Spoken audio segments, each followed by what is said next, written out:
Hi, my name is Rhonda Haynes. My audience tonight is Stephen Haynes, Here. Kristen Harrell, Hello. and Sarah Haynes. Here. I'm going to be speaking to my audience tonight about the epidemic of childhood obesity.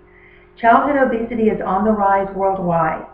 The Centers for Disease Control and Prevention reported in 2012 that 1 out of every 3 child or adolescent was overweight or obese.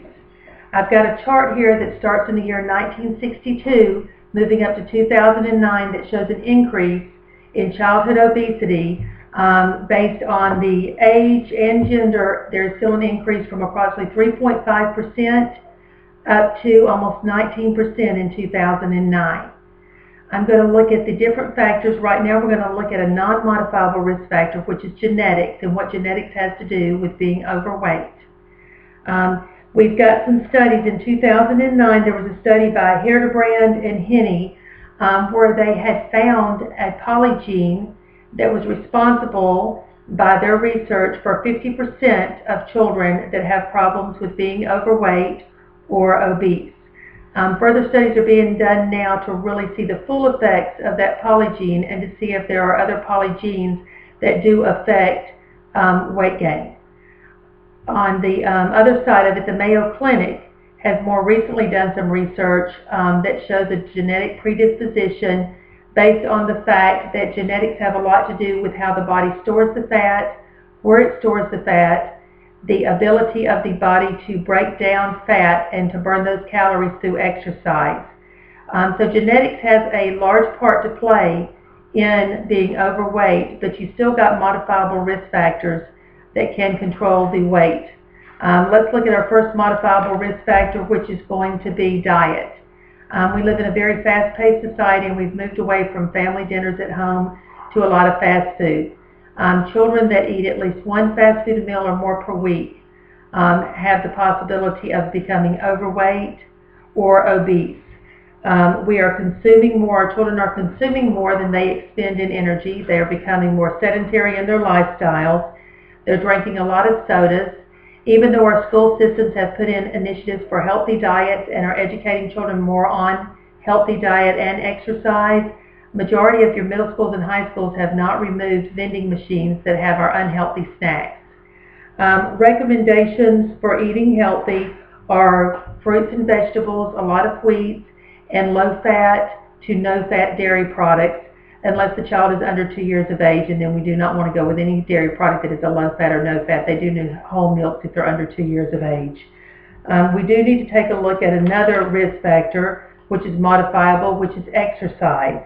The U.S. Department of Health recommends 60 minutes per day exercise for children and adolescents. Right now, children are spending up to 7.5 hours a day in front of the television, the computer, and playing video games. We also have a chart here that shows that based on the amount of hours per day a child is spending in front of an electronic, 0 to 2 hours equates to less than 15% chance of being overweight or obese. When you get to spending greater than 5 hours per day in front of a television, on a computer, or playing video games, it increases up to a 35% probability of being overweight or obese. Those are 2 areas that we really need to look at. We need to look at supporting our children with healthy diet, also parents taking some time out, spend time outside with the children to get them away from the televisions and the computers. A lot of your schools have pulled away from long recess periods for your younger children in order to get all the academic requirements, but we've got to have that time that they're allowed to run around in the playground. We've also got to look at the opportunity for physical education. It's reported that from 1991 to 1995, there was a decrease from 42 to 25% in physical education activities for our middle school and high school students. In 2013, it's reported that less than 29% of our high school students participated in some kind of physical activity during the school day. Physical activity will reduce the risk for being overweight and for having chronic medical conditions. Another thing that's of a big concern is childhood obesity and how it relates to chronic health conditions. The body here, being overweight, puts stresses on the body, and these children that tend to be obese The tendency is going to be as adults, they are going to remain obese. We're looking at a higher risk for heart disease, for diabetes. We've got a lot of health issues that we're looking at as they become adults, and we need to take a look at this now and try to decrease childhood obesity, look at healthier diets and exercise, and any modifications that we can do to become a healthier nation, because we're going to look at years down the road when these children now that are becoming obese or adults, that we're going to look at so many chronic health conditions and the cost of insurance and medical supplies to treat these patients. The World Health Organization is reporting that obesity is right now one of the most serious public health challenges that we are facing.